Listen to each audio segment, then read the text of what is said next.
jasmine. Dapat talaga nakalagay basmati rice. Pero okay na rin yan. Kasi hot water. Not too much hot, but normally. Okay. When you babad lang. 30 to 40 minutes. So, ibabad lang daw ng 30 to 40 minutes. Yeah, this is a little bit green in the color-wise, white comes to white. So, they drink the water. Okay. Okay. Pag na-absorb na daw ng clear, yung medyo clear. So, magiging puti daw yan. So, that meaning, pwede mo na siyang ihalo mamaya. Yeah.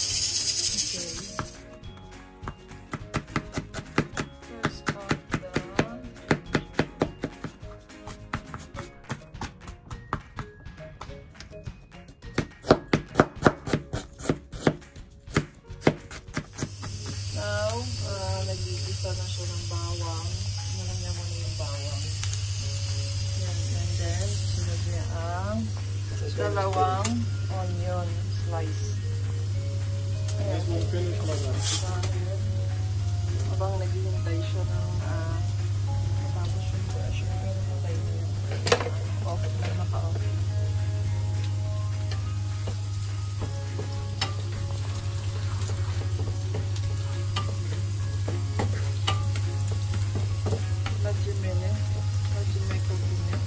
Dancing. That's why. Oishi kunari. And sometimes when they cook, they say something look like prayer. They are whispering word prayer.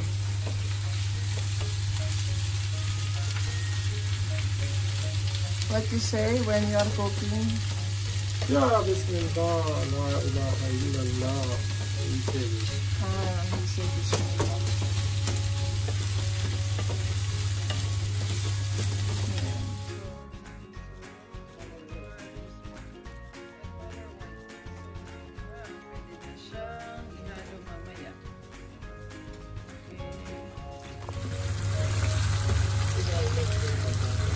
Masala? Ayan. Ito daw yun siya. Mutton Biryani masala. Yan, nabili namin yan sa halal store. Kalahati lang daw yung gagamitin ng pack.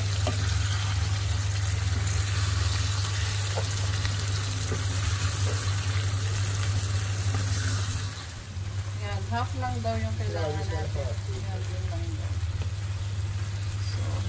A lot of people they put all, but we not eat too much, yeah? Because for you not eat too much spicy, so that's half. That's only half. Half lang kailangan. Okay.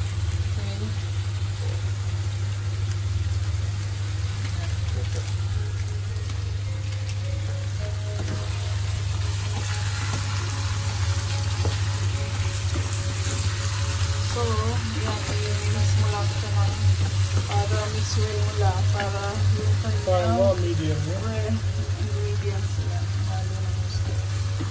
Medium heat yung daw kasi malambot na kasi yung ano natin. Ating meat.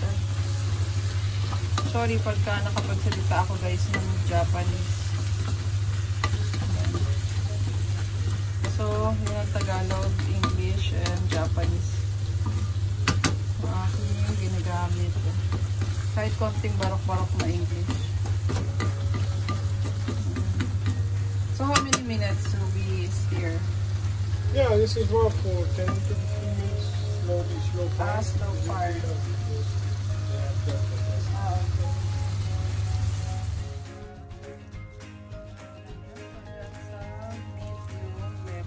One whole, mahal? Yeah. This is optional lang daw. Yeah, a lot of people don't like what like. A lot of people hindi daw nilalagay. So, sinishare lang namin kung ano yung aming recipe. So, pwede nyo gayahin kung gusto nyo i-try. Yan.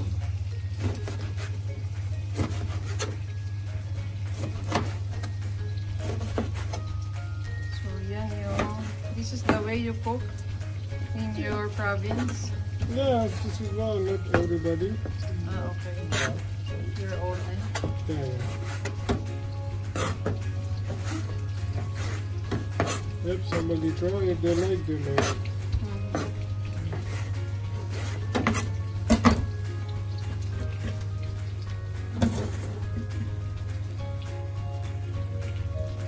Itong soup ng meat, iiwan nyo.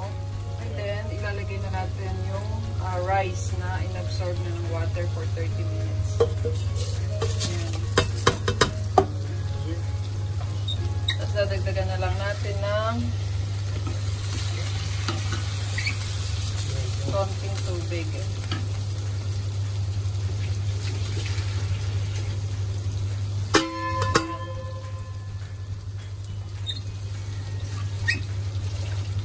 Konting tubig lang. So, hanggang sa 90% pwede nang hanguin. Hindi siya totally 100% cooked. Dahil ihahalo pa natin yan sa ating meat mamaya. Paglipat natin sa casserole. May naiwan pa isa. May naiwan pa isa.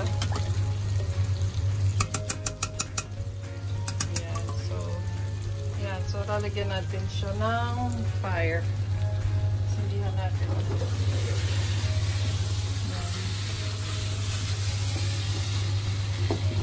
So, yan ang pagluto ng biryani. Ika-cover, mahal? Rice. Yeah, little bit to cover, not too much.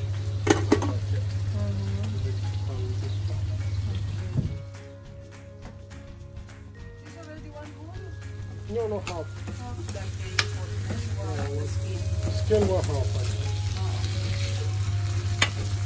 So, yung rice niya, guys, so, hinaan niya na yung apoy.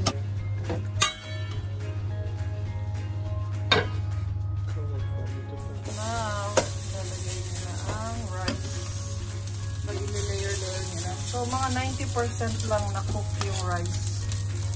Yes, so, layer. And slow fire lang siya, slow. Right, it's on slow. Ayan, so, ganyan.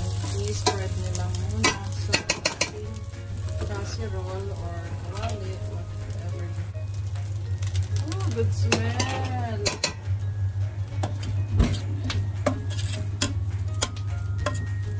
And so, ang huling kain ko mga guys is 9 o'clock. Yesterday? No, 8 o'clock. 8 o'clock, the dinner last night. Yeah.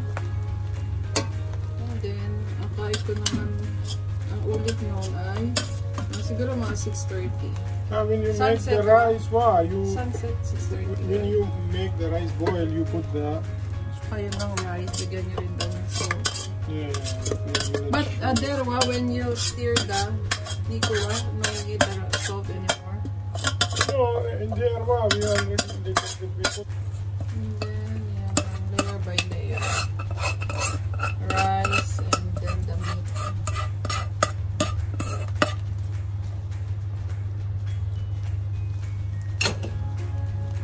Yan, biryani. Then cover. For 10 minutes, yeah? 10 minutes daw.